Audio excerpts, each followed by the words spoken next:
The shun sound in American English. American English makes a slight distinction between the voiced and voiceless versions of this sound. The zh sound in incision and decision is voiced. In other words, the vocal cords vibrate.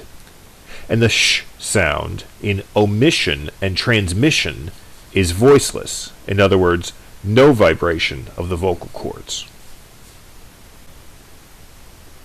Place your fingertips on your throat to feel this vibration. Also note that your vocal cords will sometimes vibrate during other parts of the same word, but I am only concentrating on whether they vibrate during this one sound.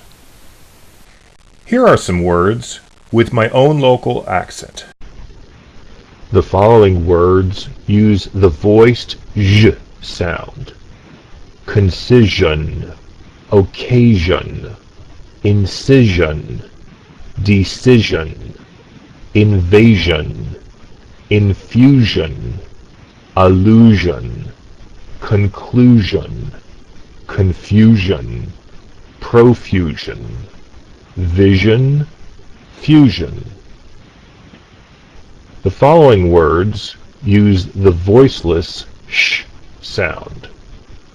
Shun, omission, transmission, nation, condition, ocean, motion, cushion, fission.